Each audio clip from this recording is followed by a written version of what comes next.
लाल की जय।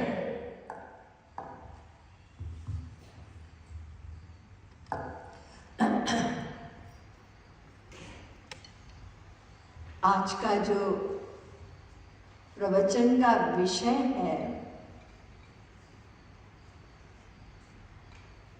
ये विषय ऐसा है कि करीब करीब सबके मन में कंफ्यूजन रहता है और इसी के लिए दिन रात कुछ न कुछ प्रयत्न करते ही रहते हैं कि हम क्या करें कि दुख से छुटकारा मिले। ये जो हम लोग भाग्य बदलने की बात कर रहे हैं, भाग्य आप लोग जानते हैं ना, डेस्टिनी, तकदीर। तो भाग्य जो हमारे साथ खराब भाग्य है ना, जो दुख वाली चीज है, बुरी चीज है, वो हम चाहते हैं कैसे बदल जाए। अच्छा संसार का भाग्य कोई बदलना नहीं चाहता। किसी के पास धन की प्राप्ति हो गई, किसी को यश मिला, नेम और फेम, वो सब हम चाहते हैं। जब कभी हमारे साथ कुछ संसार की हानि होती है, दुख आता है, तो कैसे छुटकारा मिले। उसके लिए तमाम लोग, कोई ज्योतिषियों के पास भागता है, कोई किताबों में ढूंढता है कि क्या किया जाए कि हमें दुख से, इस भाग्य से, इस बंधन से छुटकारा मिले। तो प्रश्न है कि क्या मनुष्य अपना भाग्य बदल सकता है क्या? जो लिखा हुआ है, हम लोग कहते हैं ना, तो लिखा हुआ है।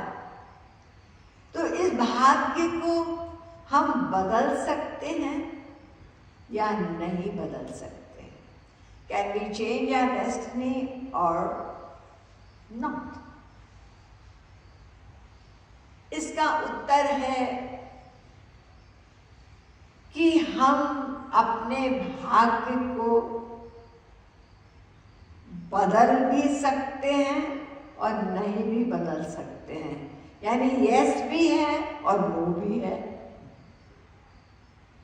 आप सोचेंगे, अरे एक ही तो बात होगी, या तो हम भाग्य बदल सकते हैं और या तो नहीं बदल सकते हैं।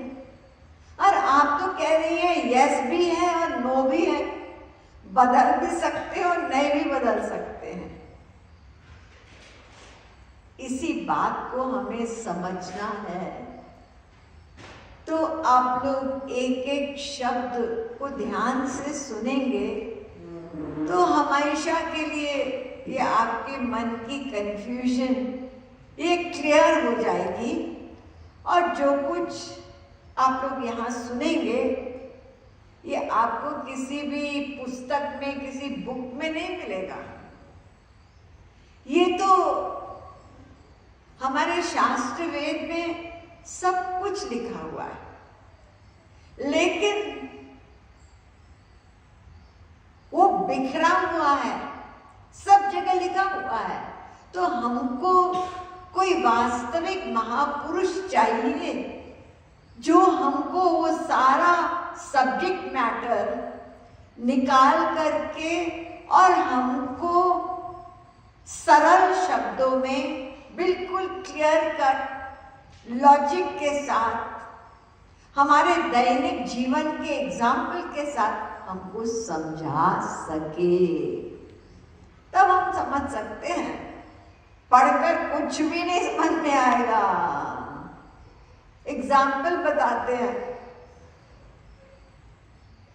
कि गीता में एक जगह श्री कृष्ण कहते हैं, न कर्तृत्वम न कर्माणि, मैं कुछ नहीं करता। और दूसरी जगह कहते हैं भ्रामयन् सर्वभूतानि यन्त्रारूढानि मायया, मैं अंदर बैठ के सबको घुमाता हूं। दोनों ऑपोजिट बात हो गई ना। तो ये सब शास्त्र वेद में ऐसा मैटर लिखा है, लेकिन इसका मतलब क्या है ये कोई वास्तविक महापुरुष ही बता सकता है। तो आप लोगों के समक्ष जो हमारे विश्व के 5वें मूल जगत गुरु हैं, जगत गुरुत्तम श्री कृपालु जी महाराज, उनके द्वारा दिया हुआ इस विषय पर जो स्पष्ट सरल ज्ञान है वो मैं आप लोगों के समक्ष रखूंगी। तो आप लोग एक एक शब्द ध्यान से सुनेंगे। मैंने बताया कि हम लोग भाग्य बदल सकते हैं, बिल्कुल बदल सकते हैं, और बिल्कुल नहीं बदल सकते। तो इसका मतलब, इसका रहस्य अब हम लोग समझेंगे।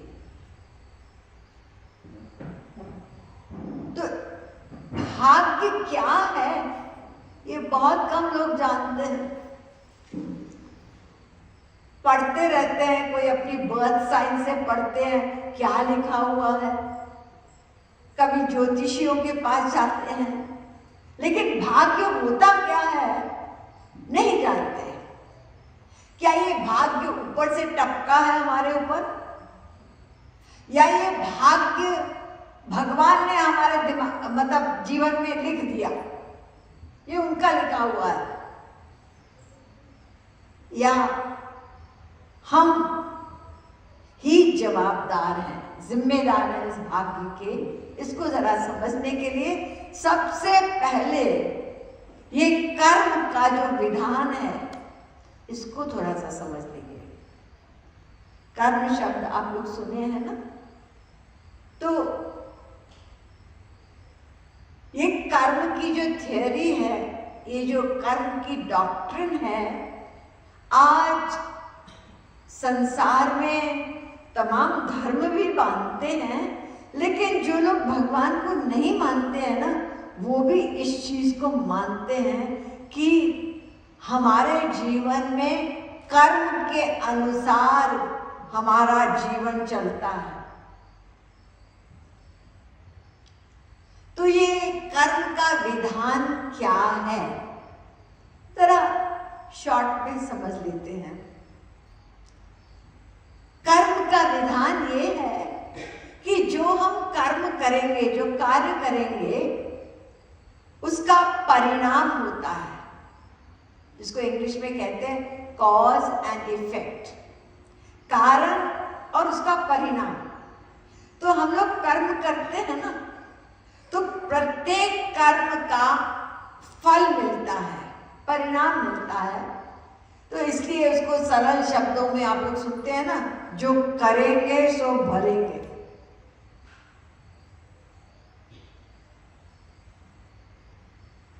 बाइबल में भी लिखा है कि जो भी बीज, what you sow you will reap, जो आप बीज डालेंगे वही तो आपको पेड़ पौधा मिलेगा ना। तो ये कर्म के बीज हमने जो बोए हैं वही फल हमको मिलेगा, यानी कर्म करने के जिम्मेदार हम खुद ही हैं। अगर कोई, हम देखते हैं कोई किसी गरीब के घर पैदा हुआ, खाने पीने को भी नहीं है, और एक आदमी टाटा बिरला के यहाँ पैदा हुआ है ना, अमीर के यहाँ। एक बच्चा पैदा होते ही है लंगड़ा लूला, क्रिपल है, और एक हट्टा कट्टा पहलवान।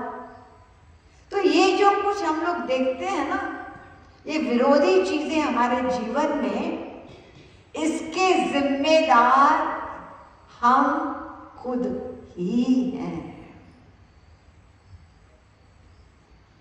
इसमें हम किसी को दोष दें, इसके कारण ऐसा हुआ, भगवान के कारण हुआ, ये गलत है। हम खुद जिम्मेदार हैं। जो कुछ हमारी जीवन में सर्कमस्टेंसेस, परिस्थितियां होती हैं, इसके जवाबदार हम स्वयं हैं। तो इसका मतलब क्या, इसको हम बदल नहीं सकते।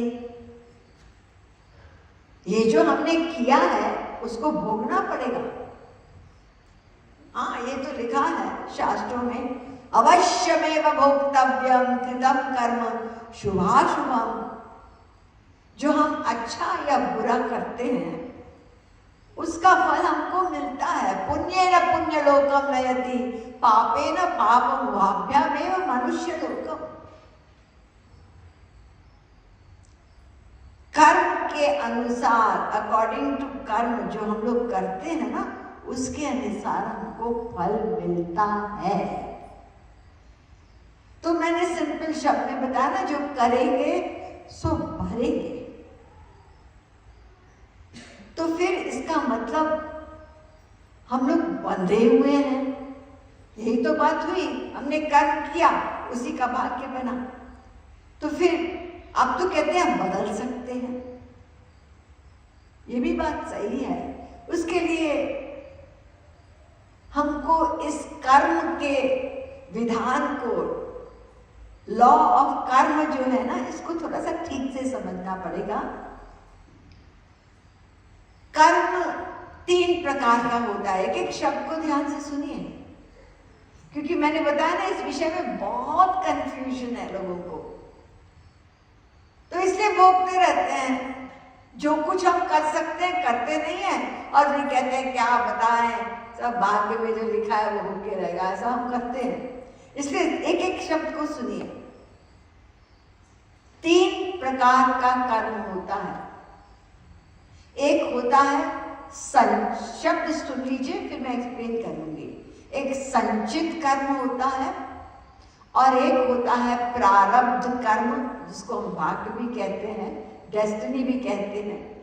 और तीसरा होता है क्रियमान कर्म, यानी फ्रीडम, कर्म करने का जो फ्रीडम है ना, उसको क्रियमान कर्म कहते हैं। तो सबसे पहले संचित कर्म क्या है, इसको समझ लीजिए। हम लोग अपने जीवन में प्रत्येक क्षण, एवरी सेकेंड कर्म करते हैं।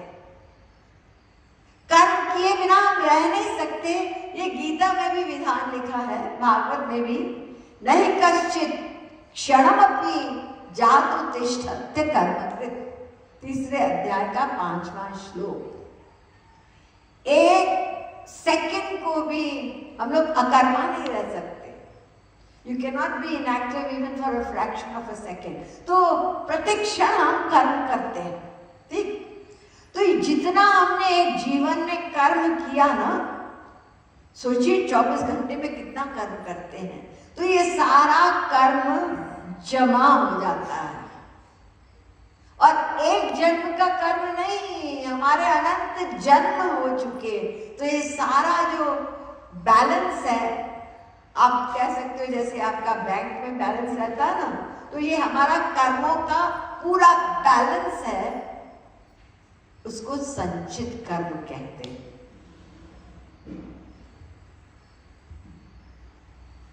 बहुत बड़ा बैलेंस है, क्योंकि अनंत जन्मों में, एक ही जन्म में हम इतना कर्म करते हैं, तो सोचिए अनंत जन्मों में कितना कर्म किया।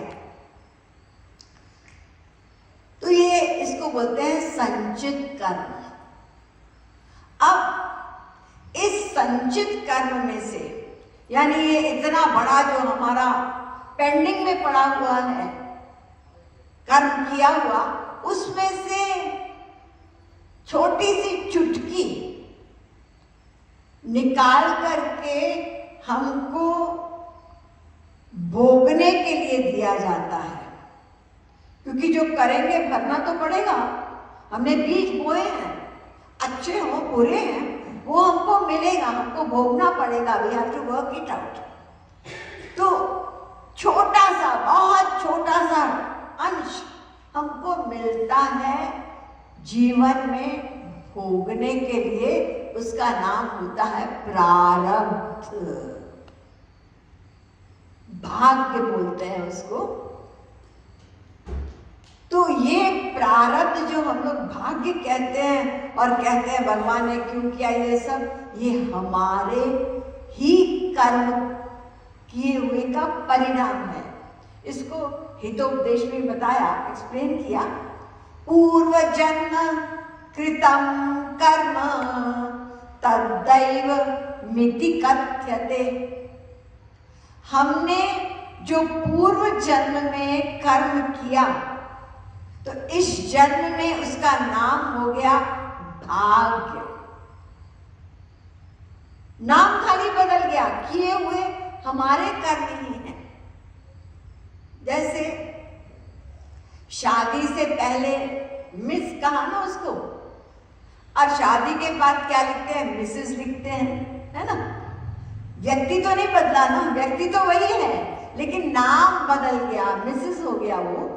तो इसी प्रकार से हमारा ही किया हुआ कर्म पिछले जन्मों का जब हमको इस जन्म में मिलता है, भोगने के लिए हमने कर्म किया है, गलत किया, सही किया, वो हमको मिलेगा, उसको भाग्य कहते हैं, प्रारब्ध कहते हैं।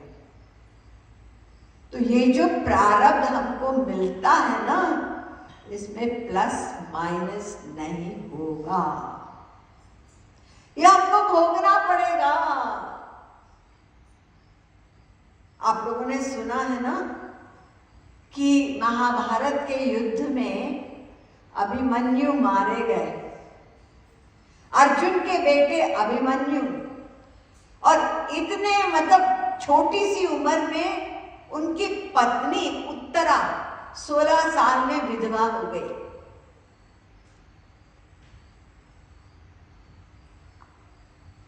अब बताइए, अभिमन्यु के बाप जो है ना अर्जुन, गीता ज्ञानी अर्जुन, ये महापुरुष हैं, नर नारायण के अवतार हैं, और वो हाय मेरा बेटा, हाय मेरा बेटा, चला गया, परेशान है। तो बाप जिनका महापुरुष और मामा कौन है अभिमन्यु के, स्वयं श्री कृष्ण भगवान मामा है अभिमन्यु के। और उनकी शादी किसने कराई, कोई छोटे मोटे पंडित ने नहीं कराई थी। वेद व्यास जो 18 पुराणों के लिखने वाले, महाभारत के लिखने वाले, वेदांत सूत्र, ब्रह्म सूत्र लिखने वाले वेद व्यास ने शादी कराई। उनको पता था, हाँ पता तो था, अरे वो तो भगवान के अवतार है। लेकिन जब अभिमन्यु मरा तो 3 टॉप के पर्सनालिटीज हैं, कुछ नहीं कर सके। वो लिखा हुआ है, वो होके रहेगा। तो हम इसके लिए, इन्हीं चीजों के लिए भागते हैं। बेटा बीमार है, डॉक्टर ने जवाब दिया, तो फिर अभी हम जाते हैं, किसी को बोलते हैं तुम त्र्यंबकम यजामहे, कुछ करो, कुछ ज्योतिषी के पास जाते हैं, इसमें कोई चेंज। अभिमन्यु, अरे भगवान स्वयं राम, उनके बाप दशरथ जी, वो चले गए वन में तो मृत्यु हो गई, और भगवान राम उनके आखिरी जो भी वो है राइट्स और रिचुअल्स वो कर रहे हैं, दुखी हो रहे हैं, तो कुछ किया क्यों नहीं? अरे तुम्हारे बाप हैं, तुम भगवान हो ना। हम जो लिखा हुआ है ना भाग्य में, उसमें हम लोग कटिंग नहीं करते। तो इसलिए हमें भी इस बात को समझना है, जो हम लोग चेंज नहीं कर सकते वो भाग्य पिछले जन्मों का, वो उसमें बिल्कुल भी, चाहे हम कुछ भी करें, हम ये यज्ञ कर रहे हैं, हवन कर रहे हैं, ये जब कुछ भी नहीं होगा, वो हमको भोगना पड़ेगा। बस इतना फर्क है। क्या फर्क? ज्ञानी भुगते ज्ञान ते और मूर्ख भुगते रोए। जो समझ लेता है, हाँ ठीक है, अगर कोई मरता है, अरे एक दिन आए हैं, जन्म मृत्यु जरा व्याधि जातस्य ही ध्रुवो मृत्यु ध्रुवम जन्म मृतस्य च। जो पैदा होगा एक दिन उसको जाना है। ये तत्व ज्ञान जिसके पास होगा तो वो उस चीज में विचलित नहीं होगा। पैसा आया, पैसा जाएगा, हानि लाभ जीवन मरण, ये भी हो सकता है, क्योंकि life is two side of a coin. जहां यश हुआ, प्राइम मिनिस्टर बन गया, हाँ हम भी है, तो एक दिन प्राइम मिनिस्टर से अलग भी हो जाओगे, सीट से छिन भी जाओगे, क्या हमेशा रहोगे? तो हानि लाभ जीवन मरण, ये दोनों चीज चलती है। तो तत्वज्ञानी व्यक्ति इस चीज को समझ करके उसको एक्सेप्ट करता है। और हम लोग क्या करते हैं, जब ऐसा कोई समय आता है, बिजनेस खराब हो गई, कुछ हो रहा है, भागो भागो किसी फॉर्च्यून टेलर के पास जाओ, हाथ दिखाओ, ज्योतिषी के पास जाओ। अरे वो बेचारा क्या करेगा, लेकिन होता है हमारे संसार में बहुत। अगर यहाँ पर ये जो लेक्चर रखा गया, तो इसमें अगर ये एडवर्टाइज होता कि एक ज्योतिषी आ रहा है, राइट, मंदिर में, और वो भविष्य बताएगा, देखिए एक भी सीट ना होती, पूरे वहां तक बाहर तक लोग खड़े होते, इसी में हमारा रहता है। लेकिन वो जो मैंने दूसरी बात बताई ना, कि आप अपने भाग्य को बना सकते हैं, चेंज कर सकते हैं, उसको सुनने के लिए तैयार। अरे आप खुद ज्योतिषी बन सकते हैं जब आप पूरा लेक्चर सुन लेंगे कि हमारा भविष्य क्या है। तो ये जो हम ज्योतिषियों के पास भागते हैं, ये हमारी अज्ञानता है, मूर्खता है। एक स्टोरी मुझे बहुत अच्छी लगती है जो मैं सुनाती हूँ, कि एक ज्योतिषी थे यूनान में, ग्रीस के, और वो ज्योतिषी थे राजा के दरबार में। तो अपने आप को समझते थे, अरे राजा का मैं ज्योतिषी हूँ, मैं भी कुछ हूँ, और किसी को वो परवाह नहीं करते थे, केवल राजा के दरबार में ही वो अपना ज्योतिषी का काम करते थे। तो एक बार वो घर जा रहे थे राजा के महल से, और अपने घमंड में चल रहे थे, ऊपर देख रहे थे, इधर देख रहे थे, उधर देख रहे थे, और ध्यान नहीं दिया, आगे एक गड्ढा था, और गड्ढे में वो गिर गए। अंधेरा है, वहां कोई है नहीं, चिल्लाने लगे, कौन बचा है, क्योंकि अंदर तो गिर पड़े, निकल नहीं पा रहे। खैर लकी थे कि पास में एक स्त्री का घर था, लेडी का, तो उसने सुन लिया कि कोई चिल्ला रहा, लगता है गड्ढे में गिरा होगा, देखा नहीं होगा, गिर गया अंधेरे में। तो वो जल्दी से अपने घर से रस्सी लेके आई और उनको हेल्प किया, बाहर निकाला। हाँ thank you thank you thank you, आपने, मैं रात भर पड़ा रहता, पता नहीं क्या होता, यहाँ पे कोई है नहीं, अपना बाहर निकल के उनकी बार बार उनकी शुक्रिया कर रहे थे। तो बोले, तुम जानते हो मैं कौन हूँ? मैं राजा का ज्योतिषी हूँ। अच्छा, मैं किसी का भविष्य नहीं बताता हूँ, मैं केवल वहां पे मेरा उस राज दरबार में ही मेरा समय जाता है, उन्हीं के लिए हूँ, मैं आम जनता को कुछ नहीं बताता। लेकिन तुमने आज मुझे बचाया है, तो मैं तुम्हारा भविष्य बताऊंगा, अभी तो नहीं, कल आऊंगा जाते समय, तुमको अवश्य तुम्हारा भविष्य मैं बताऊंगा। उसने कहा, ज्योतिषी महाराज, तुम मेरा भविष्य क्या बताओगे? तुम अपना ही भविष्य नहीं जानते हो, इसलिए तो गड्ढे में गिर गए। तो पहले अपना भविष्य जानो कि फ्यूचर तुम्हारा क्या है। गड्ढे में तो गिर गए, तो मैं तुमको यही सलाह दूंगी, एडवाइस दूंगी कि तारों को देखकर मत चलो, जमीन पर देखकर चला करो, तो तुम ठीक रहोगे। तो कहने का अभिप्राय है कि ये ज्योतिषी दूसरे को भविष्य क्या बताएंगे, वो अपने घर में भी, तो उनके घर में कोई क्या बीमार नहीं होता, कोई मरता नहीं है, या कोई धन के प्रॉब्लम नहीं होती है, तो फिर उनके पास तो सब तंत्र यंत्र सब कुछ है, सब नॉलेज है, तो उनके यहाँ तो कुछ भी नहीं गड़बड़ होना चाहिए। लेकिन होता है, लेकिन हम सोचते नहीं है, भागते हैं बस कुछ करने वो। तो अपने आप हमारे भाग्य में अगर होगा, 10 लोग गए, हमारी नौकरी लग जाए, अच्छा तुम इतना पैसा दो, हम ये जब कर लेंगे, ये करेंगे, वो करेंगे, तो 10 में से 5 की नौकरी तो लग ही जाएगी, और लग जाएगी तो फिर वो कहेंगे, ओ ज्योतिषी ने किया ये सब, तो सबको बताया, बहुत पहुंचा हुआ ज्योतिषी है, तो सब भागेंगे वहां पे। ऐसा चलता है बिजनेस। तो भाग्य मैंने बताया, वो जो हमने कर्म किया है पिछले जन्मों में, वो हमको भोगने के लिए जो दिया जाता है जन्म में, हमारा ही कर्म है, वो उसको भाग्य का नाम दिया गया है, हमारा ही कर्म। अब एक है क्रियमान कर्म, मैंने बताया ना तीसरा। क्रियमान कर्म क्या है? हमारा वो जो पुरुषार्थ करके कर्म करने की स्वतंत्रता, जिस कर्म का हमको फल मिलेगा, फ्रूट यील्डिंग कर्म, इसको क्रियमान कर्म कहते हैं। ये सबसे इंपॉर्टेंट है, भाग्य नहीं, क्रियमान कर्म। तो ये क्रियमान कर्म, ये ध्यान से सुनिए, यानी फ्रीडम ऑफ विल, जिससे हम अपने भविष्य को बना सकते हैं, ये केवल मनुष्य शरीर में मिलता है।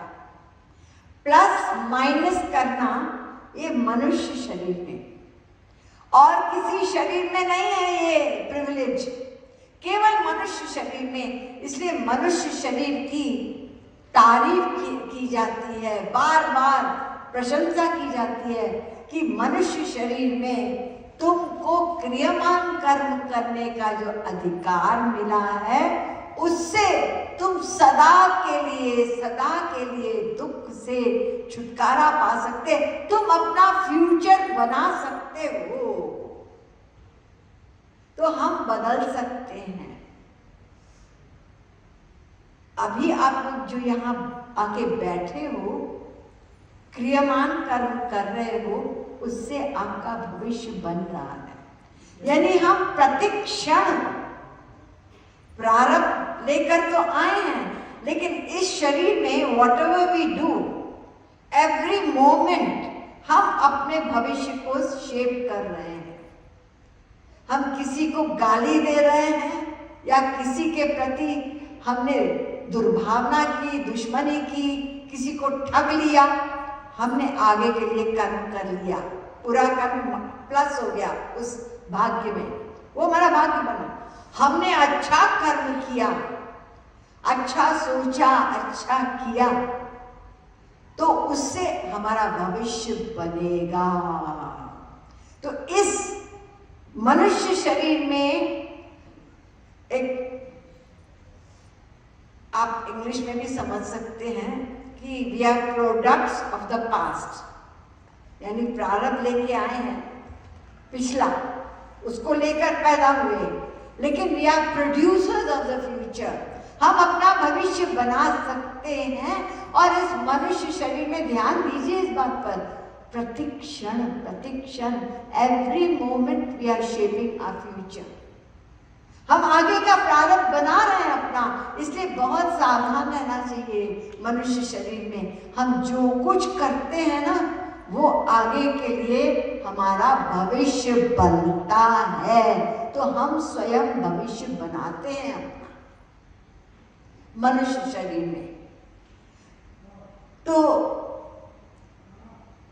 और जो हम लोग भाग्य कहते हैं ना, सब कुछ भाग्य में नहीं बना है। क्या क्या बना हुआ है वो भी सुन लीजिए। हितोपदेश में लिखा है, आयु कर्म च वित्तं च विद्या निधनमेव च पंचैतान्यपि सृज्यन्ते गर्भस्थस्यैव देहिनः। जब बच्चा गर्भ में होता है ना, उसी समय ये कुछ चीजें पहले के जन्म के कर्म के अकॉर्डिंग टू वो डिसाइडेड हो चुकी होती हैं। क्या क्या? उसका कितने समय का जीवन होगा, कितना समय उसको मिलेगा। नंबर 2, उसको कितना धन मिलेगा। देखिए मैंने अभी बताया ना, कोई भिखारी के घर पैदा हुआ, अरे क्या गुनाह किया, पैदा ही हुआ तो घर, उसके घर में क्यों पैदा हुआ? पिछले जन्मों में पैसा था और उसने पैसा दान नहीं किया और उसी का दुरुपयोग किया, रॉन्ग यूज किया, तो इस जन्म में भिखारी बन गया वो, उसके कर्म के अनुसार। तो प्रारब्ध ये निर्धारित है, हमको कितना वो धन की प्राप्ति होगी। और आज कलयुग में इसी में सब लगे हुए हैं, दिन रात पैसा। और लखपति के बाद हम 10 लाख हो जाए, 10 के बाद करोड़पति हो जाए, उसी में दिन रात, टाइम ही नहीं है। और ये पक्का है। एक संत ने, भर्तृहरि ने एक श्लोक लिखा, यद्धात्रा निजभाद पट्टलिखितम स्तोकम महद्वादनम तत्प्राप्नोति मरुस्थले नितरां मेरौ ततोन्नादिकं तद्धीरो भववित्तवन् सुकृपणां वित्तिं वृथा मा कृथा कूपे पश्य पयो निधावपि घटो गृह्णाति तुल्यं जलम्। बहुत सुंदर एग्जाम्पल दिया, क्योंकि मैंने बताया कलयुग में सारी भागदौड़ किसके लिए? पैसे के लिए। अब पैसे के लिए कभी नौकरी छोड़ते हैं, कभी विदेश जा रहे हैं, कभी कुछ कर रहे हैं, ये सब पैसा। और सबसे अधिक आसक्ति मनुष्य की कलयुग में पैसे। और पैसे के लिए कोई असूल नहीं रहते हैं, बाप बेटा भाई का झगड़े होते रहते हैं, पैसा। तो भर्तृहरि महाराज ने लिखा, तुमने पिछले जन्म में जो कर्म किए हैं ना, उसी समय निर्धारित हो जाता है कि आपको कितना, how wealthy you will be. ठीक है, आप बहुत मेहनत कर रहे हैं, बहुत मेहनत कर रहे हैं, तो अगर आपके भाग्य में लिखा है कि आप करोड़पति बनेंगे, आपने बहुत मेहनत, बहुत दिन रात एक करते हैं लोग, जिसके लिए मनुष्य शरीर मिला है उसके लिए टाइम नहीं है। तो वो मेहनत कर करके कितना मिला उसको? 1 करोड़ 2 लाख मेहनत करके। वो 1 करोड़ से 2 करोड़ नहीं बनेगा, कोशिश करने पे भी मिला और नुकसान हो गया, वहीं खड़ा रहेगा जहां उसका निर्धारित था। तो भर्तृहरि महाराज ने कहा, किसी के पास एक लोटा है, राइट? अब लोटे में वो पानी भरना चाहता है, तो लोटे को लेकर के गया कुएं पर, वहां डुबो दिया, मर गया। अरे ये तो छोटी सी जगह है, मैं नदी में जाके भरूंगा। जाओ, नदी में गया और लोटा अंदर डाला और निकाला। ये तो ज्यादा अधिक नहीं लग रहा मुझे, तो मैं ऐसा करता हूँ, समुद्र पर जाता हूँ। तो समुद्र पर गया, लेकिन पानी अंदर कितना आया? जितना घड़े के अंदर वो जगह थी। तो ये निर्धारित है, हमने पिछले जन्म में अच्छा कर्म किया, दान पुण्य किया हमने, तो इस जन्म में निर्धारित है। एक ही डिग्री, एक ही बिजनेस करने वाले, एक तो पता नहीं कितना कमा गया, एक तो बेचारा अभी तक रो रहा है, काम नहीं बना। रोज देखते हैं हम लोग संसार में। तो घड़े के अंदर जितनी जगह है उतना ही पानी आएगा। इसी प्रकार से हमने जो कर्म किए हैं उसी के अनुसार हमारा ये संसार का जो हम लोग धन धान्य के पीछे लगते हैं ना, वो हमको उतना मिलेगा। तो इसके लिए उन्होंने कहा कि भर्तृहरि ने कि अगर तुम रेगिस्तान में, डेजर्ट में भी हो और तुम्हारे भाग्य में पैसा लिखा है, तो रेगिस्तान में कहीं ना कहीं तुमको मिल जाएगा। वो बिना खोजे सामने की तरफ आपको एक सोने की थैली भर के मिली, जैसे भी मिल जाएगा। और अगर उसके लिए तुम पर्वत, सुमेरु पर्वत भी चढ़ गए, सोने का पहाड़ है, तुमको 1 पैसा नहीं मिलेगा। भाग्य में नहीं लिखा है तो नहीं मिलेगा। एक बार पार्वती जी शंकर जी से जिद करने लगी कि मैं देखती हूँ कि संसार में कितने बेचारे गरीब हैं, 2 रोटी खाने को नहीं है, आप भगवान बनते फिरते हो, कुछ तो करो उनके लिए।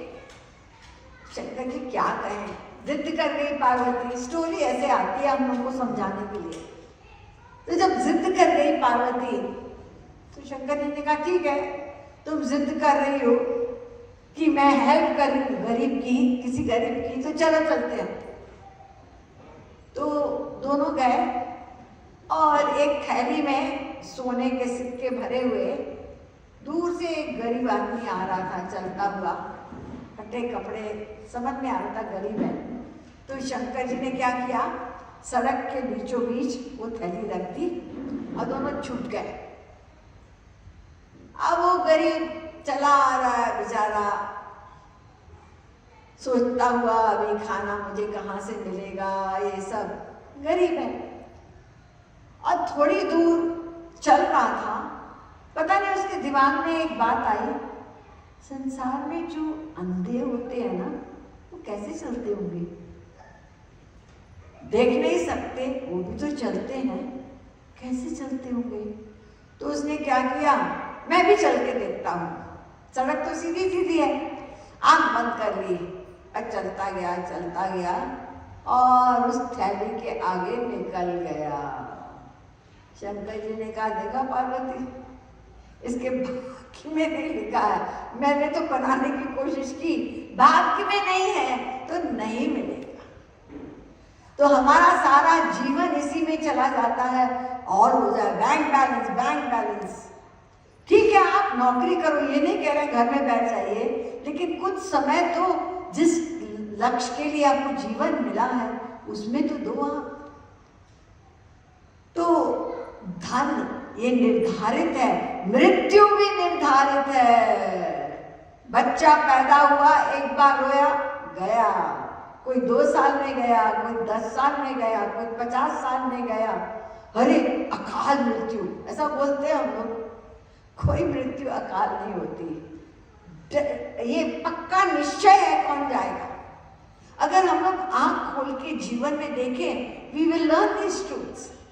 जैसे कभी क्या होता है, भूकंप आता है, अर्थक्वेक, और अर्थक्वेक में क्या होता है, भागते हैं सबको बचाने के लिए, कोई दबा हुआ है, कैसा है, कितने लोग मरे हुए निकलते हैं। और पेपरों में आप पढ़ते होंगे, 1 हफ्ते बाद उन्होंने नीचे खोदा तो क्या देखा, एक माँ, मतलब स्त्री पड़ी है, उसकी गोद में एक बच्चा है, माँ तो मर गई और कोमल बच्चा जिंदा, और 1 हफ्ते बाद। क्यों? ये निर्धारित है, मृत्यु निर्धारित है। इसमें हम भागेंगे, चलो वहां पे चलते हैं, वो माता के पास, बालाजी के पास, कुछ वो करें ना, डेफिनेट है। जब होनी है ठीक है, आप इलाज कराइए, जो कुछ कराइए, लेकिन ये सब जाकर के हम कुछ वहां पे मन्नत मांगेंगे, उससे कुछ नहीं होना, वो डिसाइडेड है। तो ये जो डिसाइडेड है, कुछ चीजें डिसाइडेड है, मृत्यु, ये आयु, ये धन वगैरह, ये निर्धारित है। बाकी कर्म करने में हम स्वतंत्र हैं। मैंने बताया ना, अब आपको एग्जाम्पल से समझाती हूँ। संचित कर्म मैंने बताया, आप लोग भूले नहीं होंगे, वो सारा कर्मों का बैलेंस है हमारा, ठीक है। तो मान लीजिए आपने पूरे जीवन नौकरी की, तो आपने पैसा जमा कर दिया कि हम हमेशा थोड़ी करेंगे, थोड़ा बैलेंस रहे हमारे पास। तो आपके पास कितना बैलेंस हुआ रिटायर होने के बाद? मान लीजिए आपके पास 50 लाख हुआ, ठीक है, ये आपका टोटल बैलेंस। अब इस 50 लाख में से आपको आपके घर में छत वो लीक कर रही है, उसके खर्चा बता दिया है बिल्डर ने, उसमें 4 लाख लगेंगे। और इधर आपको अपने पत्नी का जो ओपन हार्ट सर्जरी करानी है, सीरियस मामला है, डॉक्टर ने कहा उसमें 7 लाख लगेंगे। तो ये जो 2 एक्सपेंडिचर हैं 50 लाख में से, एक कंपल्सरी है ना, वो करना पड़ेगा। आप वहाँ रहते हैं, छत टूटी है, उसके लिए करना है, और उसका ओपन हार्ट सर्जरी है, उसके लिए करना है। इसको प्रारब्ध कहेंगे, अभी आगे बताती हूँ। लेकिन अगर 50 लाख आपने जमा किया, तो ये कोई आपके ऊपर वो नहीं है कंडीशन कि 50 लाख का आप 60 लाख नहीं कर सकते। 50 लाख का 60 लाख कर लो। लोग घर में बैठ के काम करते रहते हैं, अभी रिटायर हो गए, कोई बात नहीं है, हम शहर में डाल देंगे पैसा, हम ये कर देंगे, करते हैं कि नहीं करते हैं?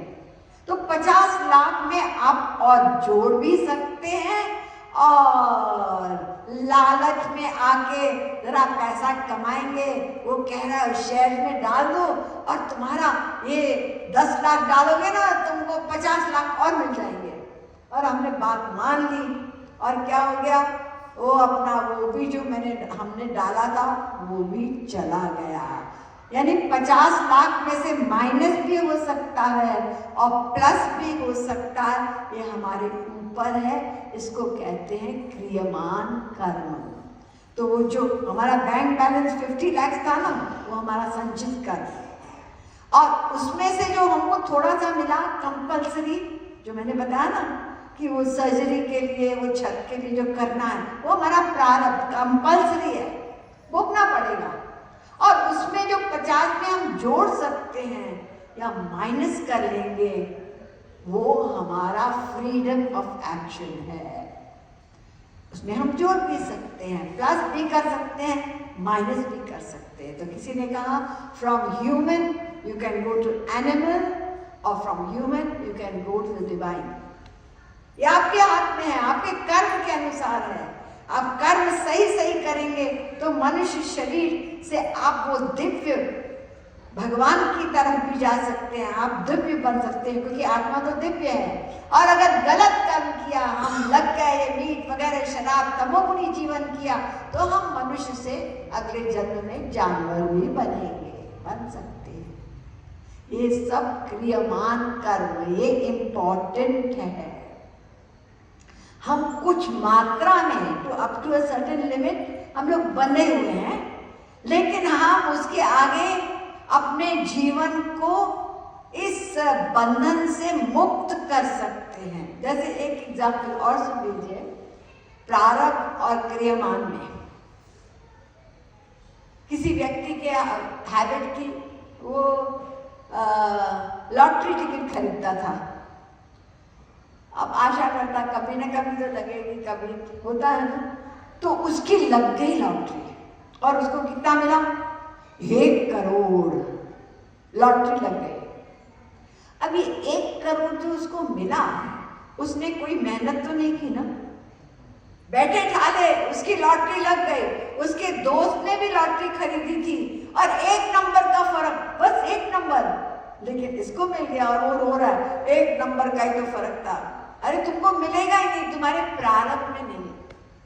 तो जिसको मिला 1 करोड़, उसके पिछले जन्म के कर्म के कारण ही उसको 1 करोड़ मिला, राइट? ये प्रारब्ध है, डेस्टिनी है, भाग्य है, उसके पिछले जन्म के कर्म का, ठीक है। अब 1 करोड़ मिला, अब वो सोच रहा है 1 करोड़ का क्या करूंगा मैं, प्लान 1 करोड़ को ऐसे करता हूँ, इसको इन्वेस्ट करके कहीं पे 2 करोड़ करता हूँ, ये भी हो सकता है। 1 करोड़ को बच्चों के नाम कर देता हूँ, उनके भविष्य के लिए, ये भी कर सकता है। 1 करोड़ किसने देखा है, कल खाओ पियो मौज करो, ऐश करेंगे हम, वो भी कर सकता है।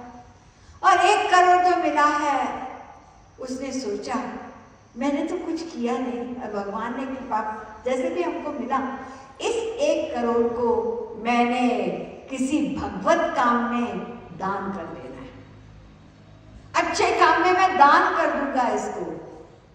तो उस 1 करोड़ से जो वो करेगा ना, वो उसका भविष्य बनेगा।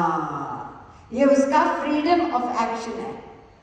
1 करोड़ मिला प्रारब्ध, उसके बाद उस 1 करोड़ का वो क्या करेगा, वो क्रियमान कर्म उसका फ्यूचर बनाएगा। उसने खाओ पियो मौज किया, तो फिर मरने के बाद इसी मृत्यु लोक में कहीं जन्म मिलेगा, या गलत काम कर लिया तो नरक चला जाएगा। और अगर दान किया उसने, तो फिर उसको भक्ति का फल मिलेगा। तो देखा आपने, कॉम्बिनेशन है मनुष्य शरीर में, ये दोनों चीज की कॉम्बिनेशन है। प्रारब्ध है, लेकिन प्रारब्ध में हम क्रियामान क्या करेंगे, वो हमारा भविष्य बनाएगा। तो हम स्वयं अपने भाग्य को बनाने वाले हैं। और मनुष्य शरीर में ही चांस है कि हम अपना फ्यूचर बनाएं, फ्यूचर बनाएं। रामकृष्ण परमहंस एग्जाम्पल दिया करते थे ये भाग्य के विषय में कि एक गाय मान लीजिए पेड़ से बंधी हुई है, रस्सी कितनी बड़ी है? 100 फुट। वो गाय बंधी हुई है, 100 फुट के आगे नहीं जा सकती, लेकिन 100 फुट के अंदर उस गाय को फ्रीडम है कि वही दूर पर खड़ी रहे या वहां बैठ जाए या उस पेड़ के पास आके बैठ जाए, यानी उस 100 फुट के दायरे में वो घास चल रही है, जो भी करना 100 फुट के अंदर वो कर सकती है, फ्रीडम है। तो हमको भी जहां भी हम पैदा हुए, जिस परिस्थिति में भी हम आए पिछले जन्मों के कारण, उसमें हम किस प्रकार से हम अपना भविष्य बनाएंगे, इसलिए ये सब शास्त्र वेद हैं हमको सिखाने के लिए, क्योंकि अनंत संचित है हमारा, कब तक भोगते रहेंगे? इतना कुछ पड़ा हुआ अभी भोगने के लिए। आप लोगों ने सुना होगा धृतराष्ट्र राजा, 100 बेटे उनके, और सब बेटे महाभारत के युद्ध में मारे गए। सुना है ना आप लोगों ने? और धृतराष्ट्र रोता हुआ रह गया। जब श्री कृष्ण आए तो प्रश्न किया, मैं जानना चाहता हूं कि मैंने ऐसा कौन सा बुरा कर्म किया कि मैं अंधा पैदा हुआ और मेरे 100 पुत्र मारे गए, कोई मेरे मरने पर कोई दाग देने वाला नहीं रहा, एक भी नहीं रहा। ये अन्याय मुझे लग रहा है, बताइए श्री कृष्ण मैंने क्या बुरा किया? इस जन्म में तो नहीं किया। तो श्री कृष्ण ने कहा, धृतराष्ट्र तुम तो जानते हो कि ये केवल इस जन्म का परिणाम नहीं है, तुमने पिछले जन्म में कुछ किया होगा, वो तुम्हारा भाग्य बना। पिछले जन्म में मुझे अच्छी तरह से याद है, पिछले जन्म में मैंने कुछ ऐसा किया नहीं, और उसके पिछले धृतराष्ट्र वो भी मुझे याद है। अच्छा, तुमको कितने जन्म याद है अपने? मुझे 3 जन्म याद है अपने। मैंने ऐसा कोई कर्म नहीं किया कि मेरे सारे 100 बेटे मारे जाए। तो श्री कृष्ण ने मुस्कुरा के कहा, धृतराष्ट्र अगर कोई समुद्र से 3 बूंद पानी निकाल दे और कह दे कि समुद्र कम हो गया, तो हंसेगा ना कोई? समुद्र, हालांकि समुद्र तो लिमिटेड पानी है, लगता है बहुत है, लेकिन हमारे संचित कर्म तो अनंत है, लिमिटलेस है, और उसमें से हम 3 जन्म याद करते हैं तो कितना कुछ हमने किया है पहले, तो वो हमको तो भोगना तो पड़ेगा ना। तो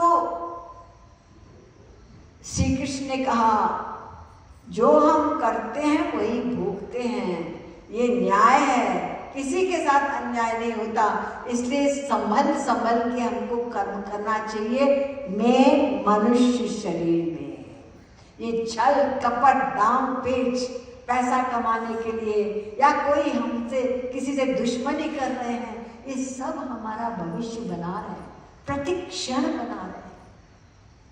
इसलिए मनुष्य शरीर में हमें सावधान होना है और क्रियामान कर्म पर ही ध्यान देना है।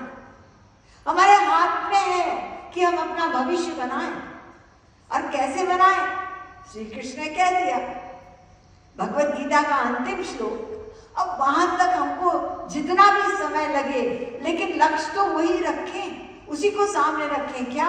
सर्वधर्मान परित्यज्य मामेकं शरणं व्रज अहं त्वां सर्व पापेभ्यो मोक्षयिष्यामि मा शुचा। कुछ मत कर अर्जुन, तू केवल मेरी शरण में आ जा।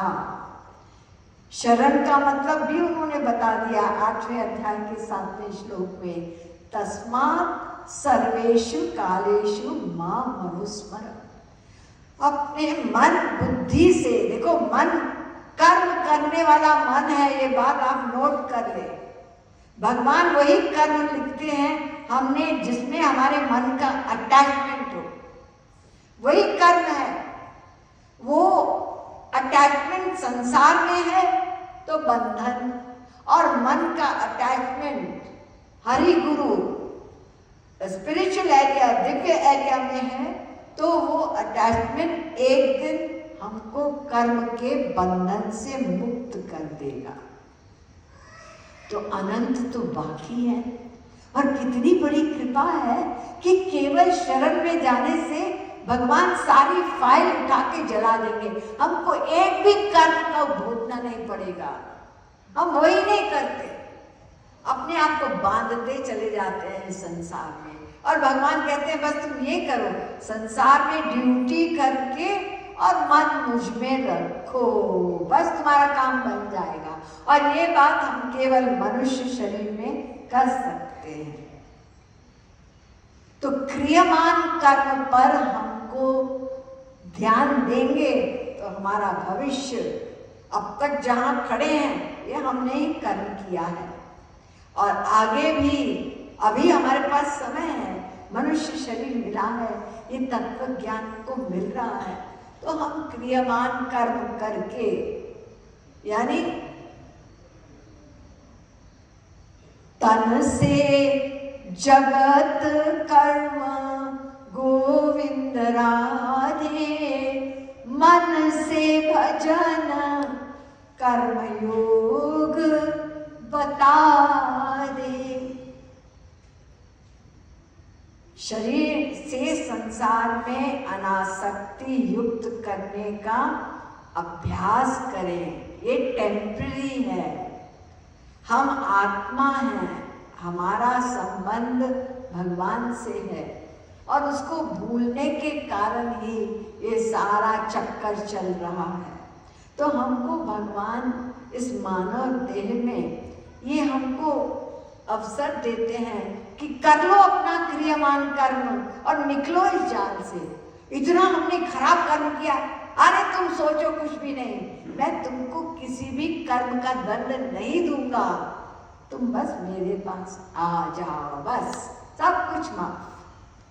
तो आप लोग समझ गए, जो पिछले जन्म में हमने किया है वो हमारा प्रारब्ध, उसको लेके हम पैदा हुए हैं, तो उसमें प्लस माइनस नहीं होगा, लेकिन उसमें भी हमें, अगर हम पॉजिटिव रहेंगे कि ये हमने किया है, और वो जो सामने वाला हमको धोखा दे रहा है तो हमने भी उसको धोखा दिया होगा पिछले जन्म में।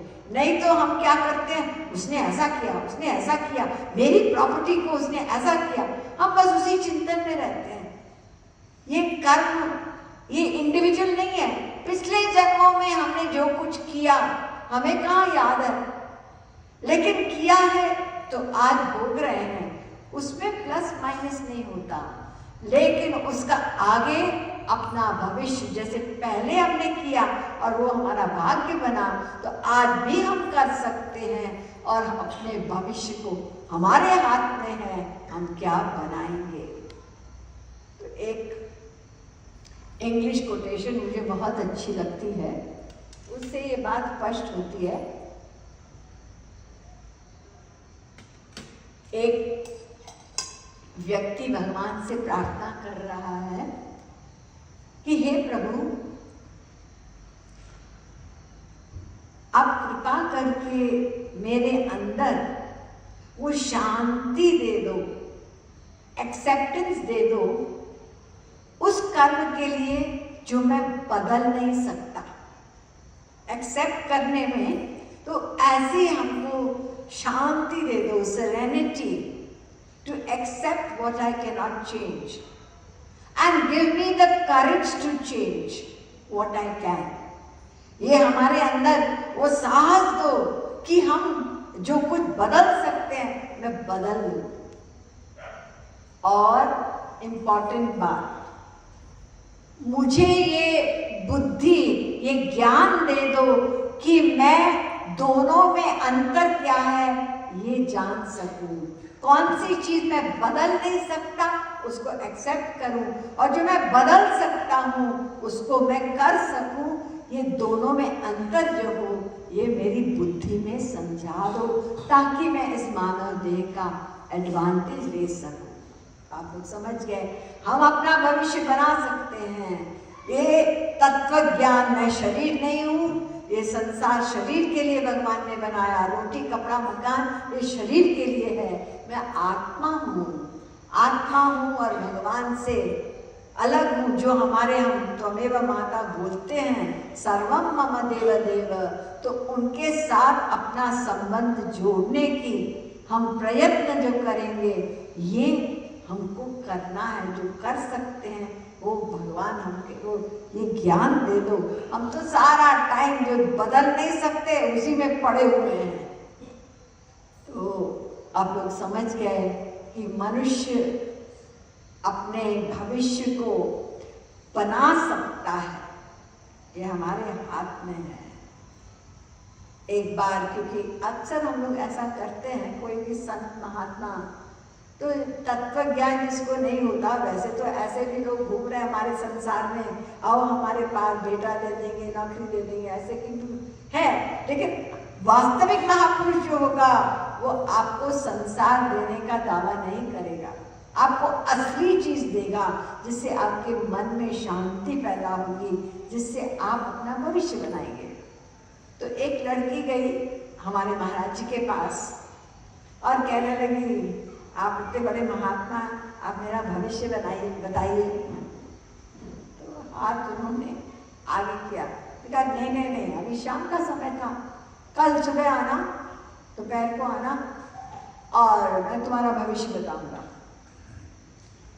तो जब वो आई उत्सुक होके, हाँ अभी भविष्य बनाएंगे, लगभग 11-12 बज रहे थे दोपहर के।